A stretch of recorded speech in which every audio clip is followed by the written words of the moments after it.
Railway के अंदर जो दोनों ट्रेड यूनियन है, ये लगातार हमारे अनुसूचित जाति जनजाति वर्ग के साथ में, कर्मचारियों के साथ में हरासमेंट करती रही हैं और उनके साथ प्रताड़ना झेलते रहे हमारे लोग बाग।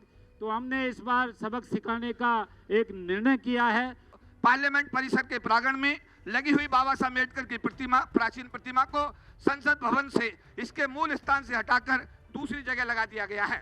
और बाबा साहब की वकील के वेशभूषा में कोई मूर्ति नहीं है देश में, तो एक बहुत बड़ा काम हो जाएगा।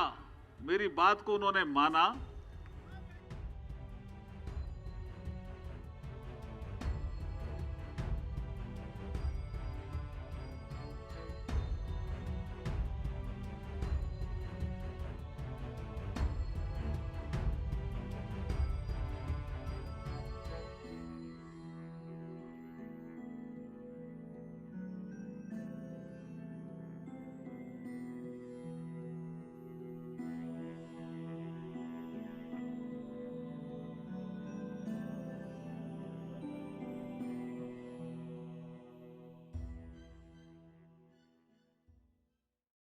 जय भीम।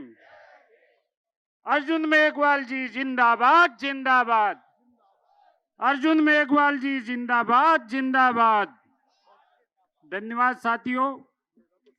मंच पर विराजमान हमारे इस कार्यक्रम के आज के जो केंद्रीय वार्षिक अधिवेशन है उसकी अध्यक्षता कर रहे आदरणीय श्री अर्जुन राम मेघवाल साहब, बाबा साहब के बाद पहले कानून मंत्री हमारे अनुसूचित जाति समाज से आप हैं और इसके लिए हम आपका बहुत बहुत अभिनंदन करते हैं।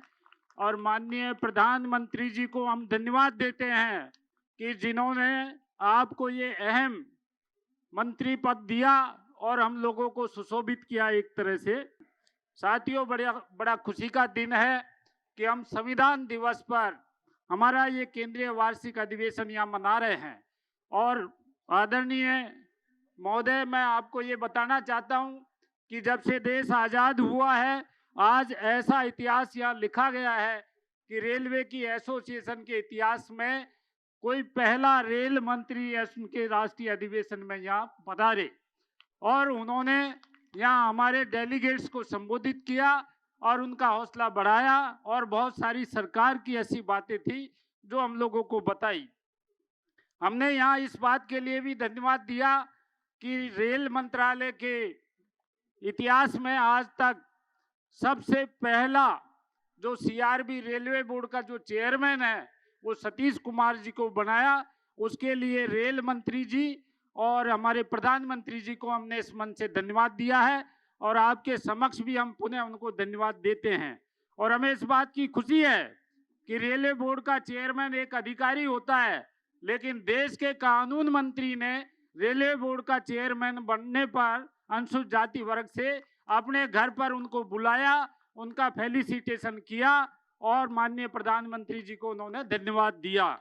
यही नहीं, आज हमने इस बात के लिए भी धन्यवाद ज्ञापित किया है कि हमारे रेलवे बोर्ड के मेंबर नहीं बनते थे, जीएम नहीं बनते थे, लेकिन माननीय रेल मंत्री जी के कारण, माननीय प्रधानमंत्री जी के कारण और जो आपका आंतरिक जो हमारा सहयोग करने का जो तरीका है उसके तहत अब चेयरमैन भी बने और यहाँ पर हमारे सेंट्रल रेल के जीएम अनुसूचित जनजाति वर्ग से धर्मवीर मीना जी यहाँ आज मौजूद हुए, तो ये भी हमने एक धन्यवाद उनको ज्ञापित किया है। मैं आपको इस बात के लिए भी धन्यवाद देना चाहता हूँ कि आप इतने व्यस्त समय में से कि सुबह पार्लियामेंट शुरू हुई और उसके बाद में अभी कैबिनेट की बैठक हुई और उससे सीधा आप यहाँ पर हमारे इस राष्ट्रीय अधिवेशन में यहाँ पधारे, इसके लिए आपको बहुत बहुत धन्यवाद देना चाहता हूँ। जोरदार तालियों से स्वागत किया जाए। साथियों, एक हमारी जो सुविधाओं के विस्तार के बारे में जो माननीय रेल मंत्री जी के समक्ष हमने रखी हैं, मुझे ये बताते हुए खुशी है कि माननीय श्री अर्जुन राम मेघवाल साहब ने 2 से 3 बार लगभग हमारे साथ में रेल मंत्री जी के साथ बैठक की है और उन्होंने इस बात के लिए इंसिस्ट किया है कि देश का ये सबसे बड़ा जो ऑर्गेनाइजेशन है all India SC/ST railway employees association, इसकी सुविधाओं का विस्तार होना चाहिए और 4 सुविधाओं पर उन्होंने एक एक करके फोकस किया और मंत्री जी को ये करवाने के लिए उन्होंने काफी आग्रह किया है कि रेलवे के अंदर जो दोनों ट्रेड यूनियन है ये लगातार हमारे अनुसूचित जाति जनजाति वर्ग के साथ में कर्मचारियों के साथ में हरासमेंट करती रही हैं और उनके साथ प्रताड़ना झेलते रहे हमारे लोग बाग। तो हमने इस बार सबक सिखाने का एक निर्णय किया है और हम उम्मीद करते हैं कि जो एसोसिएशन निर्णय करती है वो निर्णय कामयाब होता है, पहले भी होता रहा है और अभी भी होगा। तो आपसे हमारा आग्रह यही रहेगा कि आप इस एसोसिएशन को मजबूती प्रदान करें, हमारा मार्गदर्शन कराएं और समाज का नेतृत्व करें। इसी के साथ मैं अपने शब्दों को यहाँ सीमित करता हूँ। बहुत बहुत धन्यवाद साथियों। जय भीम साथियों। हमारे माननीय स्थानीय सांसद और सड़क परिवहन एवं राजमार्ग मंत्री नितिन गडकरी साहब ने अभी अभी हमारे पास में एक विस्तृत शुभकामना संदेश भेजा है।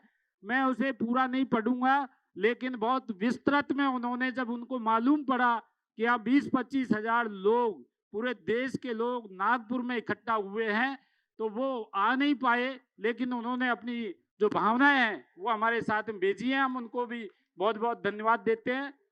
जय भीम साथियों। अरे मेघवाल जी कानून मंत्री बने हमारे समाज के, एससी समाज से पहले। इससे पहले किरण जी शेड्यूल ट्राइब समाज से थे। तो जोरदार जय भीम तो होनी चाहिए। जय भीम, जय भीम। बाबा साहब अंबेडकर, बाबा साहब अंबेडकर। भारत का संविधान जिंदाबाद, भारत का संविधान जिंदाबाद। कि बाबा साहब अंबेडकर का जो स्टैचू 2 अप्रैल 1967 को स्वर्गीय बीपी मौर्य साहब के 7 साल के लंबे संघर्ष के बाद पार्लियामेंट में लगाया गया था, उसको वहां से हटाकर किसी दूसरे स्थान पर लगा दिया गया है। 9 अगस्त 2024 को दिल्ली की धरती पर सर वो पार्लियामेंट के अंदर पर दूसरी जगह एक तरफ रख दिया गया है जहां दूसरे महापुरुषों के साथ में लगाया गया है। तो उसमें सर से मैंने टेलीफोन पर अभी 30 तारीख को बात की थी। अभी रामनाथ कोविंद जी के पास भी मैं गया था। मैंने कहा सर ये 6 दिसंबर का इशू आ रहा है, लाखों लोग आएंगे, इस विषय पर एक आम राय बने, कोई ऐसी चीज ना हो जिससे समाज और सरकार के बीच में कहीं कोई ऐसी स्थिति पैदा हो। तो एक ज्ञापन सर के नाम पे मैंने बनाया है। आदरणीय अर्जुन राम मेघवाल साहब, माननीय कानून मंत्री भारत सरकार, हमारा रेलवे एसोसिएशन जो भारत का सबसे बड़ा एसोसिएशन है उसके राष्ट्रीय अध्यक्ष Shri BL Bhairwa ji, working president doctor Gyan Shekharan ji, vice president Shri PC Murmu ji और हमारे बड़े भाई आदरणीय और राष्ट्रीय प्रधान महासचिव अशोक कुमार जी और M Mohan ji, general secretary साहब और ट्रेजरर हमारे छोटे भाई प्रेम सिंह जी और देश के कोने कोने से रेलवे से आए हुए हमारे सम्मानित भाइयों और बहनों, सर्वप्रथम भारत सरकार द्वारा आपको कानून मंत्री के पद पर आपकी नियुक्ति का हमारा महासंघ हार्दिक स्वागत करता है तथा आशा करता है कि आप अपने कार्यकाल में देश के अनुसूचित जाति जनजाति समाज के अंतिम व्यक्ति को न्याय दिलाने की हर संभव कोशिश करेंगे। इस पावन कार्य में हमारा समाज हमेशा आपके साथ है।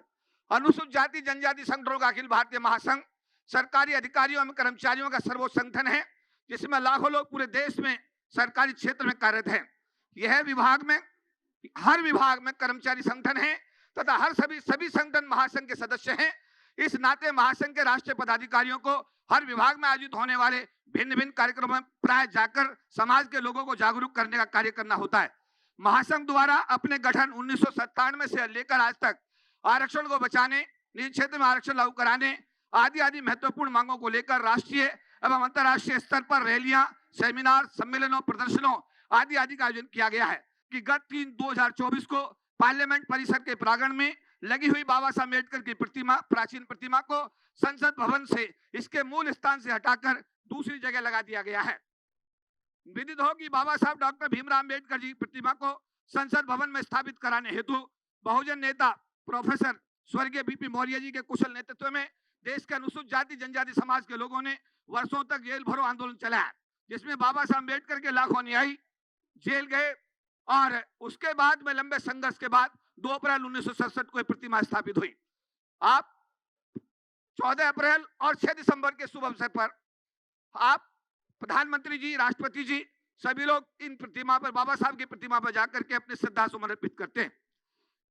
आपसे विनम्रता पूर्वक निवेदन है कि आप इस गंभीर विषय को माननीय प्रधानमंत्री जी के संज्ञान में ला करके इसका अविलंब समाधान कराने का कष्ट करें, जिससे कि संसद भवन परिसर में परम पूज्य बाबा साहब डॉक्टर भीमराव अम्बेडकर जी की प्रतिमा को इसके मूल स्थान पर 2 अप्रैल, जहां ये 2 अप्रैल 1967 को लगाई गई थी, पर पुनः स्थापित करा करके बाबा साहब अम्बेडकर के अनुयायी की भावनाओं का आदर कर सके। एवं खुले मन से अनेकों बार इस बात को कहा है कि बाबा साहब डॉक्टर भीमराव अम्बेडकर द्वारा बनाए गए संविधान के कारण ही आज एक गरीब माँ का बेटा भारत का प्रधानमंत्री कुर्सी तक पहुंच सका है। अगर बाबा साहब और उनका संविधान ना होता तो ये कार्य असंभव था। श्री मोदी जी की सरकार द्वारा अनेकों ऐसे ऐतिहासिक कार्य किए गए हैं जो पिछली सरकारें कर सकती थी, लेकिन उन्होंने नहीं किया, जिनका संक्षिप्त ब्यौरा निम्न प्रकार है। ये पूरा हमने मांग पत्र में सारी चीजें लिख दी हैं कि बाबा साहब अम्बेडकर और महात्मा गांधी के बीच हुए पूना पैक्ट के अनुसार अनुसूचित जाति जनजाति समाज के लोगों के लिए सरकार की नौकरियों में 22.5% के आरक्षण की व्यवस्था की गई थी। इसी कारण पूरे भारतवर्ष में अनुसूचित जाति जनजाति समाज के करीब 40 लाख लोग सरकार की नौकरी में आने में सफल हुए थे तथा गरीबी की रेखा से ऊपर आने में कामयाब हुए। आज जब सरकारी क्षेत्र ही खत्म होता जा रहा है, निजी क्षेत्र में कोई आरक्षण की व्यवस्था नहीं है, ऐसी स्थिति में अनुसूचित जाति जनजाति समाज के उच्च शिक्षा प्राप्त नौजवान बच्चे भी सड़कों पर घूमने के लिए मजबूर हैं, क्योंकि सरकारी क्षेत्र में नौकरी नहीं है और निजी क्षेत्र में उनका कोई लेना देना नहीं है। धन के अभाव में कोई व्यापार कर सकते नहीं है। इसी कारण आने वाले समय में अनुसूचित जाति जनजाति समाज का भविष्य अंधकार में दिखाई दे रहा है। उच्चतम न्यायालय देश के गरीब अनुसूचित जाति जनजाति समाज के विरोध में आए दिन आदेश देकर इस समाज की चिंता को और बढ़ा रहा है। हम आशा करते हैं कि आप माननीय प्रधानमंत्री जी के साथ बात करके समाज के इस मांग पत्र पर रचनात्मक कार्रवाई सुनिश्चित कराकर भारत के अनुसूचित जाति जनजाति समाज का भविष्य संरक्षित करने का कष्ट करेंगे। आपसे यह भी अनुरोध है कि महासंघ के प्रतिनिधिमंडल की एक बैठक माननीय प्रधानमंत्री जी के साथ अपनी अगुवाई में सुनिश्चित कराकर समाज की समस्याओं के संबंध में ज्ञापन माननीय प्रधानमंत्री जी को दिलाकर उनका समाधान कराने की दिशा में अपना सहयोग प्रदान करेंगे। आभार एवं धन्यवाद के साथ महासंघ। धन्यवाद। एक शानदार नारा लगाएंगे। मैं बोलूंगा बाबा साहब अम्बेडकर, आप बोलना अमर रहे अमर रहे। बोलेंगे क्या? बाबा साहब अम्बेडकर। देखो उधर से नहीं बोल रहे हैं जी, बोलना है। आइए, बाबा साहब अम्बेडकर। थोड़ा और जोर से बोलना है। बाबा साहब अम्बेडकर।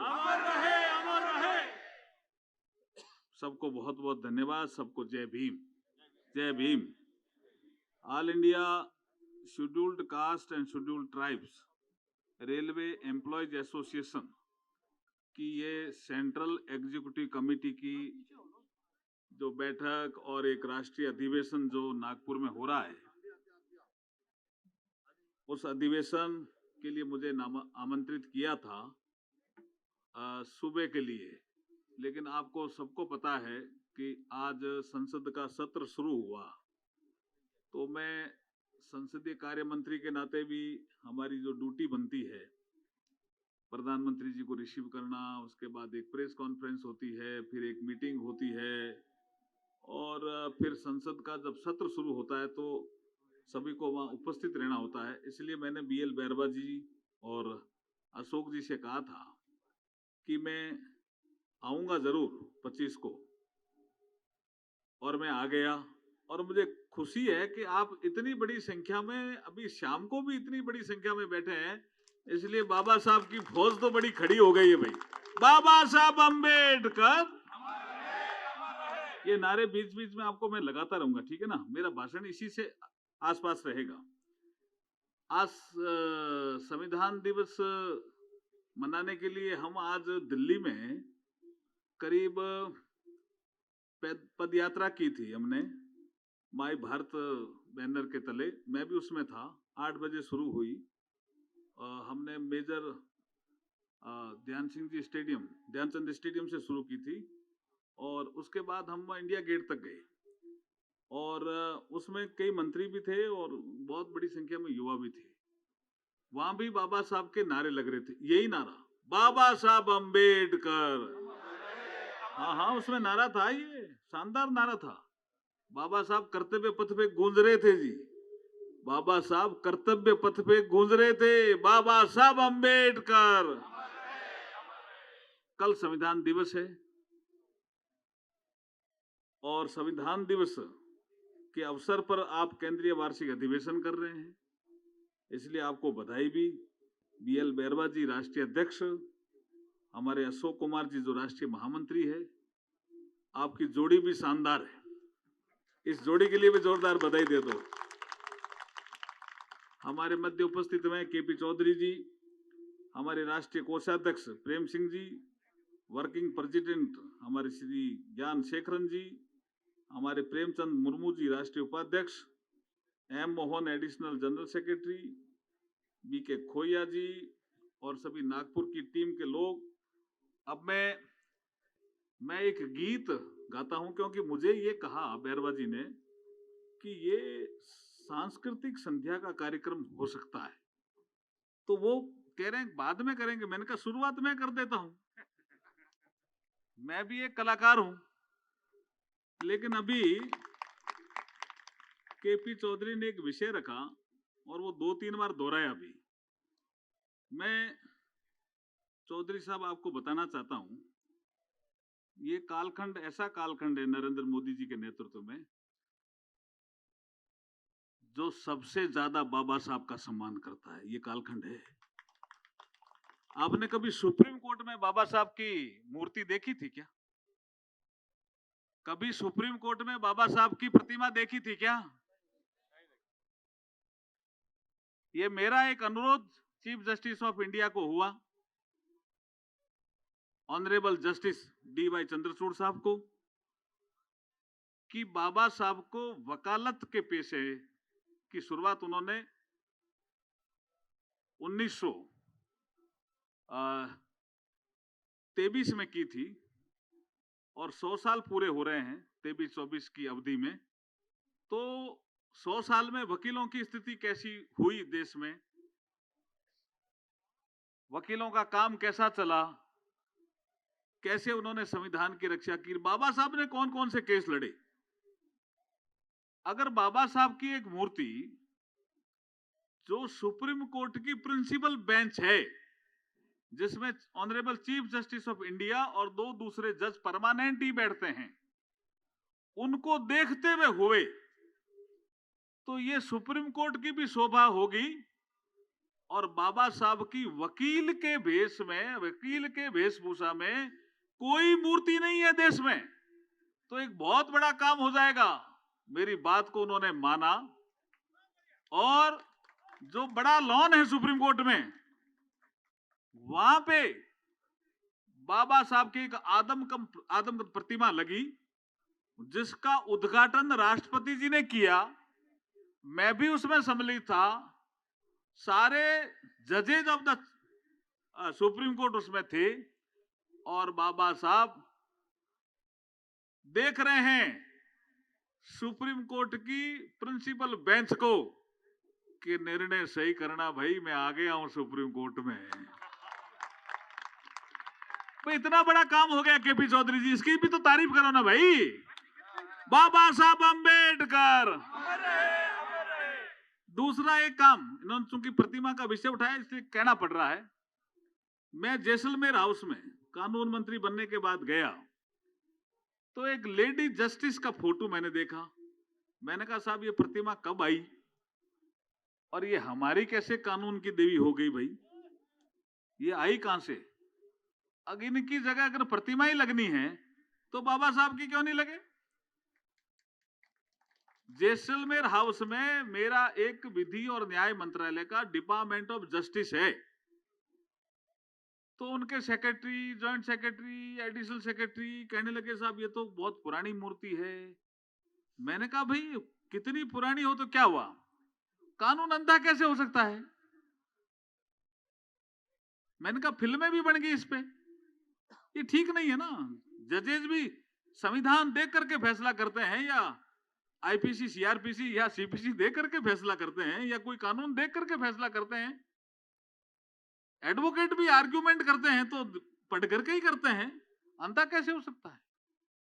और कई बार कानून में अगर नहीं लिखा हुआ है तो भी कई बार जस्टिस अपना विजडम से भी फैसले करते हैं। ऐसे कई फैसले मैंने बताए, लंबी चर्चा हुई हमारे मंत्रालय में, और आपको जान करके प्रसन्नता होगी कि जैसलमेर हाउस में कभी जाना, मेन जगह है वो जैसलमेर हाउस, जाना कभी वहां पे जो लेडी जस्टिस की मूर्ति लगी हुई थी उसकी जगह अब बाबा साहब की मूर्ति लगी हुई है और लाइटिंग से बाबा साहब चमक रहे हैं। बाबा साहब अंबेडकर, बाबा साहब अंबेडकर। इसलिए ये जो कालखंड है ये शानदार कालखंड है। अब ये इसको संविधान दिवस का भी विषय बता देता हूं। केपी चौधरी जी का एक LIC का फंक्शन था, उसमें मैंने बहुत डिटेल में बताया था, इतना डिटेल का आज समय नहीं है।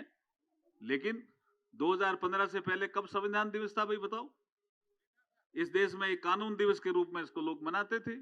एक छोटा सा कार्यक्रम सुप्रीम कोर्ट में होता था, उसके अलावा कभी किसी हाई कोर्ट में हो गया तो हो गया, नहीं तो कौन, जनता कहां जुड़ी थी? 2015 डेट आप लिख लो, 19 नवंबर 2015 को सामाजिक न्याय और अधिकारिता मंत्रालय भारत सरकार ने 26 नवंबर संविधान दिवस के रूप में मनाया जाएगा। ये कितना बड़ा निर्णय लिया भाई। बाबा साहब अंबेडकर, बाबा साहब अंबेडकर। तो ये सब काम हो रहे हैं। अभी आपके all India schedule caste and schedule tribe railway employees association के 2-3 मुद्दे आए। कल मैंने रेल मंत्री जी से रात को चर्चा की थी किसी कारण से। मैंने कहा आप जा रहे हो ना, कितने बजे जा रहे हो? और मैंने कहा थोड़ा समय आपके पास आधे घंटे का है तो जितना भी हो सको, कार्यक्रम बहुत बड़ा है, आप समय देना। तो अभी बैरवा जी और अशोक जी मुझे बता रहे थे कि वो आने पे पहले तो उन्होंने शायद इतना ही समय दिया था, आधे घंटे का ही, लेकिन जब आपकी जो ये सम्मेलन का रूपरेखा देखी, इसकी भव्यता देखी, तो वो यहाँ से गदगद कर होके गए हैं। और मुझे भी उन्होंने कहा कि बहुत ही अच्छा राष्ट्रीय अधिवेशन, सफल अधिवेशन है। तो हाँ, बैरवा साहब, अशोक जी के लिए तो जोरदार ताली बजाइए।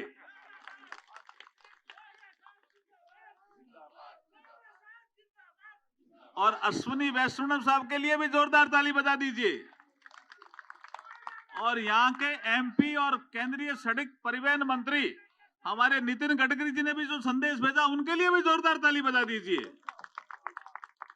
मन साफ है तभी तो संदेश भेजा भाई।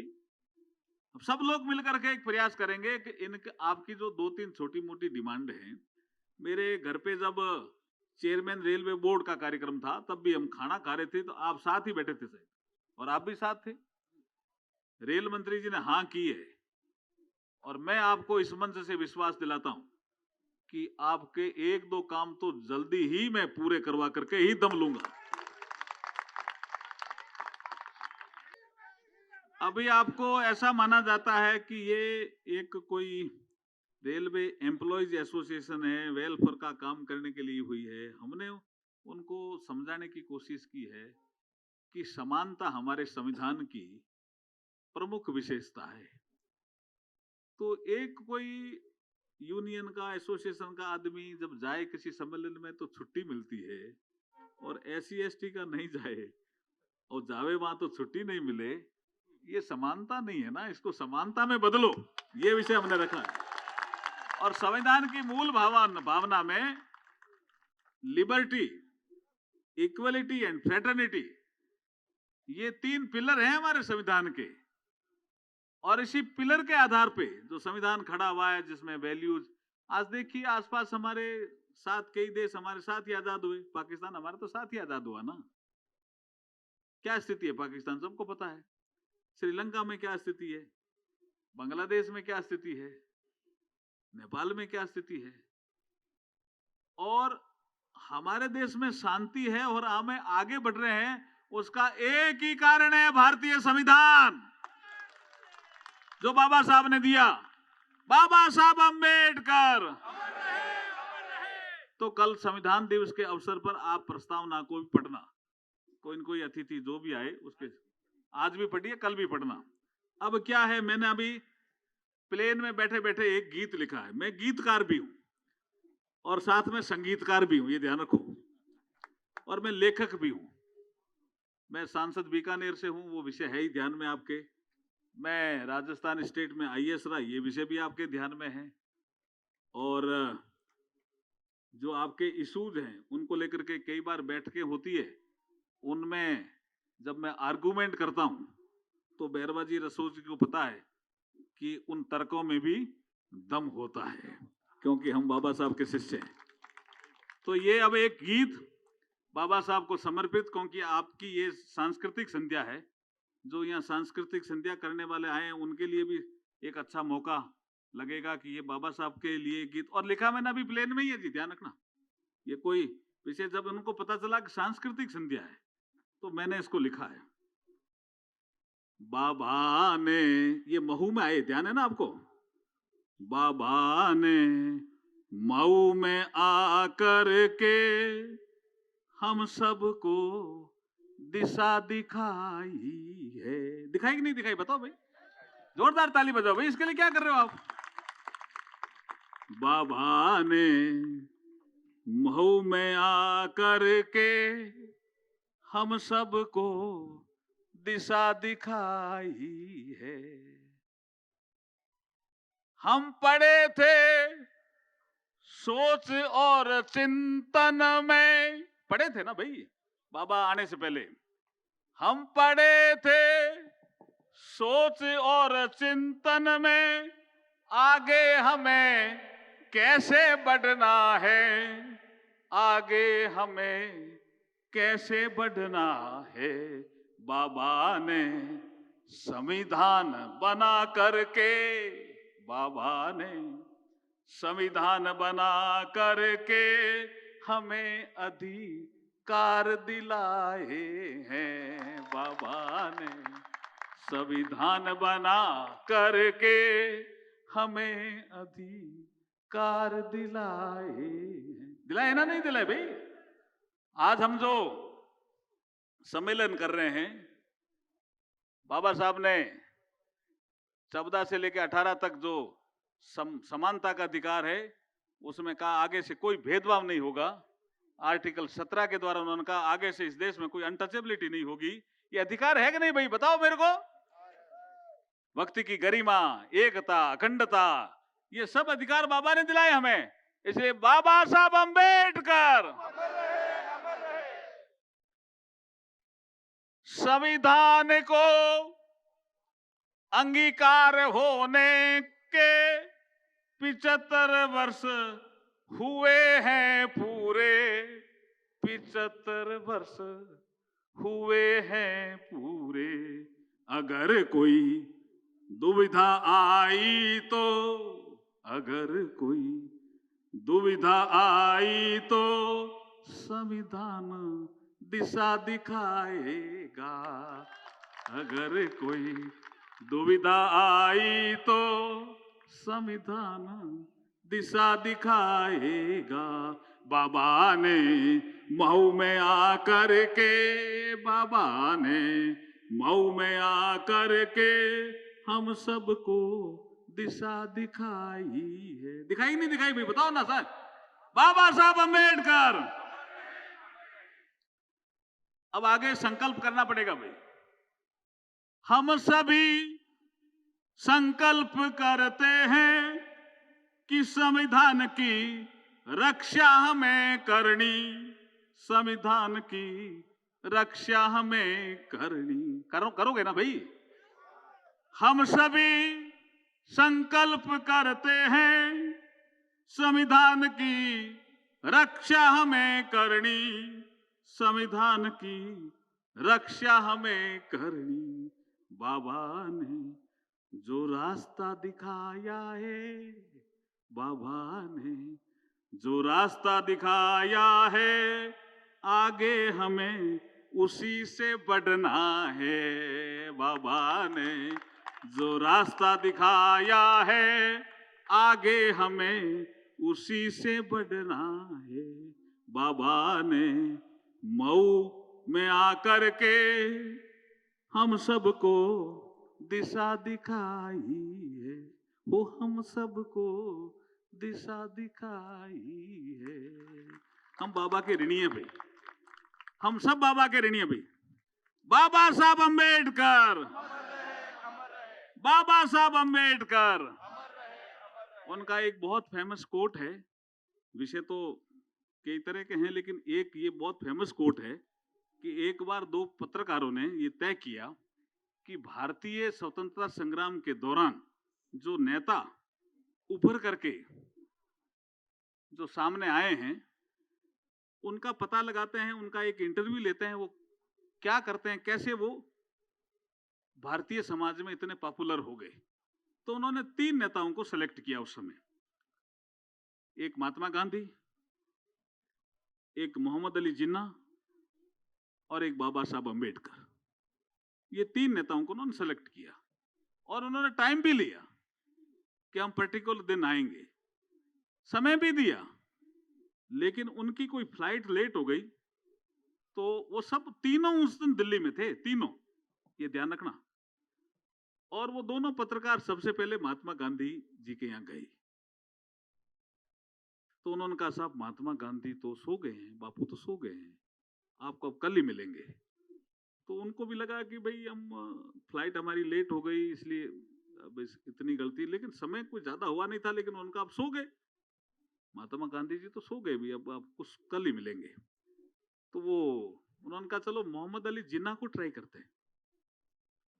जब वो जिन्ना साहब जहां ठहरे हुए थे वहां गए कोई साधन लेकर के, तो लगा होगा आधी पौन घंटा उनको, लेकिन जब वहां पहुंचे तो वहां पता चला कि जिन्ना साहब ही सो गए। तो उन्होंने कहा भाई अब क्या करें, अब 2 ये सो गए तो तीसरे की तो ट्राई करके ही क्या करेंगे, वो हो सकता है भारत में लोग जल्दी सोते होंगे। लेकिन एक के मन में ऐसा आया कि डॉक्टर अंबेडकर को ट्राई तो कर लेते हैं, जब 2 की ट्राई की है तो एक डॉक्टर अंबेडकर के भी ट्राई करके देख लेते हैं। तो बाबा साहब जहां ठहरे हुए थे वहां वो पहुंचते हैं अपने साधन से। तो रात की करीब उस समय 12 बज जाती है, 12:01-2 होते हैं। उस समय कोई ऐसे टेलीफोन बहुत ज्यादा थे नहीं, मोबाइल का तो खैर कोई कल्पना ही नहीं थी, तो मैसेज कर नहीं पाए। और बाबा साहब को लगा कि भी ये विदेशी पत्रकार हैं, आज का टाइम दिया है तो आज वो आने चाहिए, और विदेशी लोग तो लेट तो नहीं करते और कैंसिल करते हैं तो तार देते हैं, उस समय तार का सिस्टम था, तो उनका तार भी नहीं आया। तो बाबा साहब उस चिंता में थे, लेकिन पढ़ रहे थे, तो समय 12 बज के कुछ हो गए।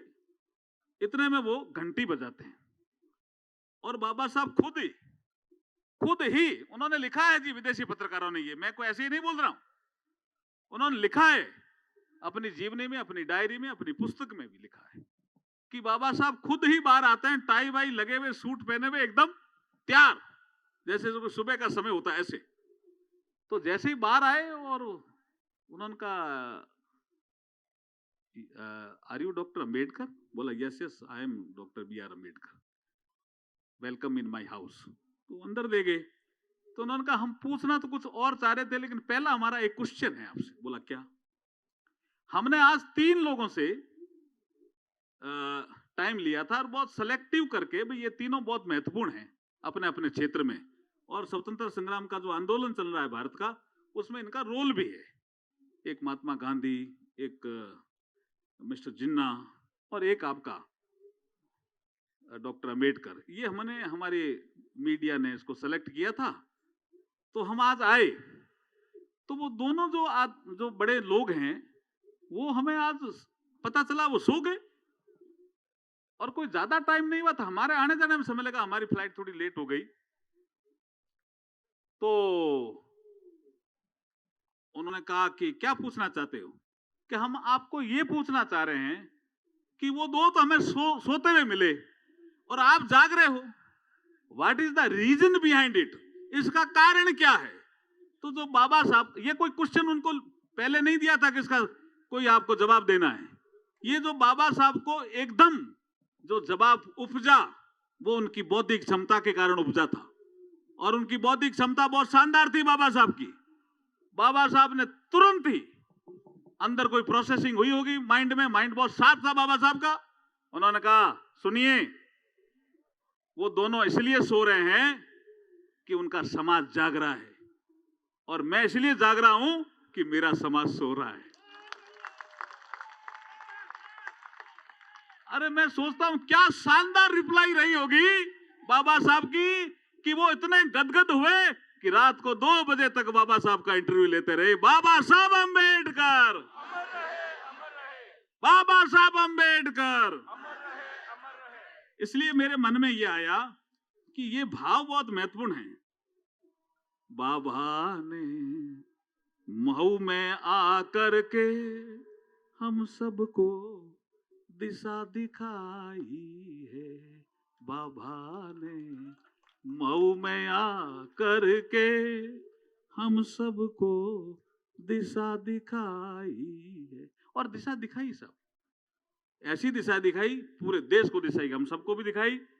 देखिए, एक वाक्य और मैं आपको कहना चाहता हूं, कई बार वो कई लोगों के ध्यान में नहीं रहता है, लेकिन मैं अभी समय है थोड़ा 5-7 मिनट का तो कह देता हूं।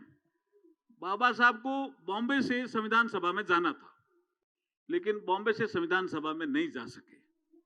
तो जोगेंद्र नाथ मंडल ने बाबा साहब को वहां चिट्ठी लिख करके बंगाल बुलाया कि आप इधर आ जाइए, अगर आप संविधान सभा में नहीं होंगे, संविधान दिवस ही है कल, इसलिए ये विषय भी बहुत महत्वपूर्ण है, तो हमारे हितों की रक्षा कौन करेगा? हम आपको संविधान सभा में भेज देंगे, हमारे पास 4-5 वोट है। उन्होंने वहां बुलाया, बाबा साहब चुनाव जीत गए, संविधान सभा में आ गए। संविधान सभा में आने के बाद बाबा साहब का एक जो 13 दिसंबर 1946 का भाषण है, वो बहुत शानदार भाषण है, उसके विषय में कभी आगे चर्चा करेंगे। लेकिन नेहरू जी का संविधान के उद्देश्यों को लेकर के एक प्रस्ताव आता है, उसमें कोई संशोधन का प्रस्ताव नहीं देता, लेकिन एक एमआर जैकर पूना से वकील थे, वो संशोधन पेश करते हैं।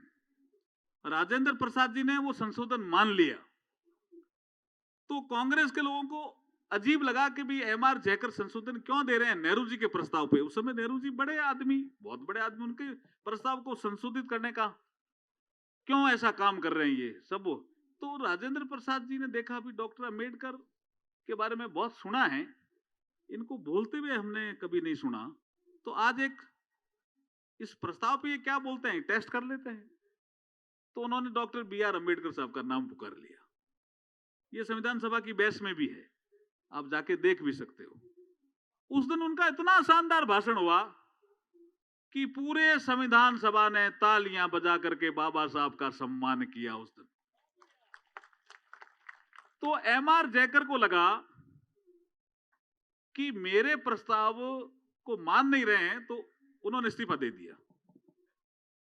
जब इस्तीफा दे दिया, उसी बीच में एक ये भारत और पाकिस्तान के बंटवारे का काम तय हो गया, और एक अधिकारी था अंग्रेज, रेडक्लिफ ने रेखाएं खींची।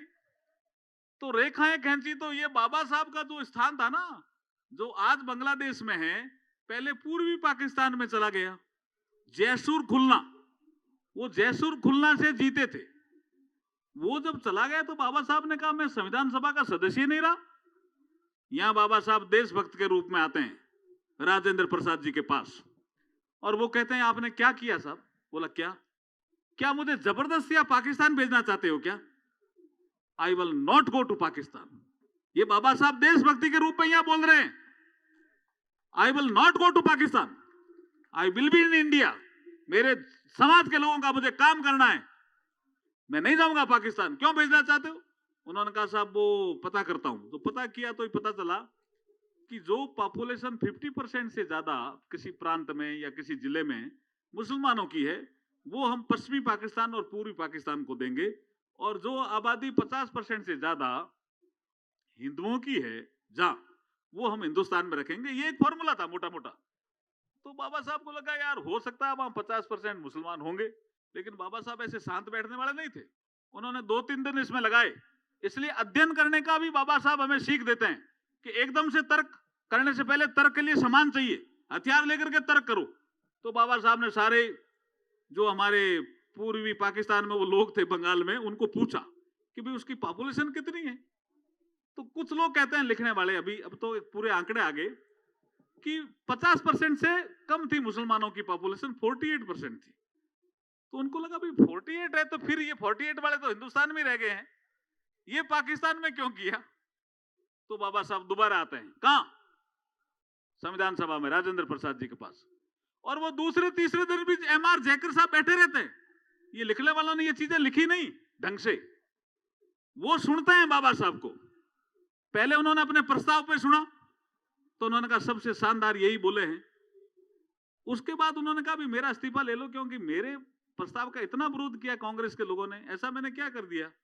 मैंने यही तो प्रस्ताव रखा था ना कि मुस्लिम लीग के लोग आ जाएं और प्रिंसली स्टेट के प्रतिनिधि आ जाएं संविधान सभा में, उसके बाद चर्चा करो उद्देश्य पे, तो ठीक है। इसमें क्या गलत है? ऐसा देश का बंटवारा तो हुआ नहीं था, मैंने क्या गलत ऐसा किया? लेकिन उसको सबसे अच्छा डॉक्टर अंबेडकर ने मेरी बात को कुछ समर्थन किया, कुछ नेहरू जी की बात को समर्थन किया, एक समालोचना थी, तो उन्होंने कहा मेरा इस्तीफा ले लो। मैं नहीं, तो उनको समझाया गया नेहरू जी के द्वारा और नेताओं के द्वारा, भैया अभी संविधान सभा बनी है, आप अगर इस्तीफा देंगे तो अपशगुन हो जाएगा संविधान सभा में, आप वापिस ले लो। तो वो वापिस लेने के लिए आए थे, लेकिन जैसे डॉक्टर अंबेडकर घुसे तो उन्होंने देखा ये डॉक्टर अंबेडकर वापिस क्यों आए हैं, इनका तो शायद कोई कह रहा स्थान चला गया पाकिस्तान में, पूरी पाकिस्तान में। उन्होंने कहा राजेंद्र प्रसाद जी मैंने पूरा पता किया है, मेरे साथ ज्यादती हुई है। बोला क्या? वहां पॉपुलेशन जयसूर खुलना में 48% से नीचे है, कोई कह रहा 45% है, लेकिन मेरे को पक्का आंकड़ा मिल गया है। वहां कोई ICS ऑफिसर है, उसने कहा है कि 48% से तो 100% नीचे मेरे पास डेटा है। तो जब वो 50% से ज्यादा है ही नहीं, तो वो स्थान मेरा जो निर्वाचित स्थान है, मुझे वो पाकिस्तान में डाल दिया, तो मैं जो हिंदुस्तान की संविधान सभा है उसका संविधान सभा का सदस्य नहीं रहूंगा, तो मैं मेरे जो लोग हैं उनके हितों की रक्षा कैसे करूंगा? और मैं I will not go to Pakistan again, I am telling you. तो वो सुन रहे थे MR जयकर बैठे बैठे, उन्होंने कहा मैं ये इस्तीफा वापस नहीं लेता हूं। ये इतना विद्वान आदमी, मैं भी बैरिस्टर हूं बोला, और बहुत मैं भी बड़ा वकील हूं, ऐसी बात नहीं है कि नहीं हूं, लेकिन मेरे को ये अच्छा नहीं लगा, यहाँ मेरे प्रस्ताव का आप लोगों ने विरोध किया, तो मैं जो इस्तीफा दिया है मेरे को कहा वापस लो, मैं वापस नहीं लेता हूं, और मेरा स्थान मैं खाली करता हूं, और मेरे स्थान पे डॉक्टर अंबेडकर को लेकर के आइए। इसलिए वो पूना से निर्वाचित होकर के गए हैं भाई साहब, ऐसे ही नहीं गए हैं, कितना षड्यंत्र रचा गया था जी।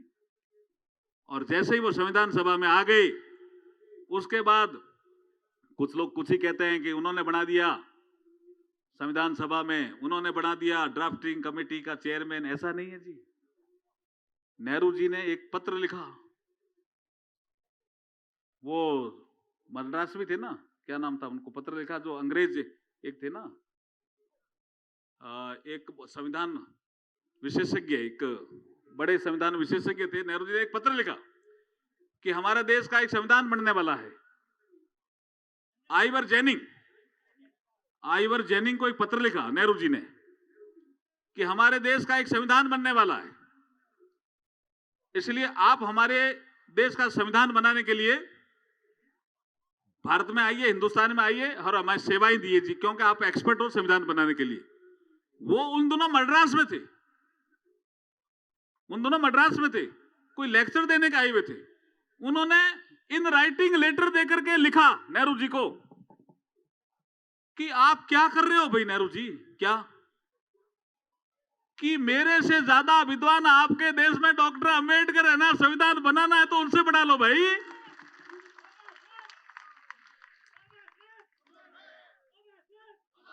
बाबा साहब अंबेडकर,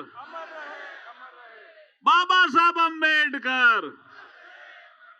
फिर उसके बाद नानक चंद रत्तू लिखते हैं कि इसका प्रस्ताव आया, फिर कुछ लोग कवर अप करते हैं कि शायद गांधी जी ने कहा, ये नहीं कहा, वो आइवर जेनिंग्स का ही विषय भाई, वो कंफर्म कर लेना कुछ लोग भाई। मुकेश अपन भी कंफर्म करके इनको दो, ये विषय बहुत इंपॉर्टेंट अभी निकल गया।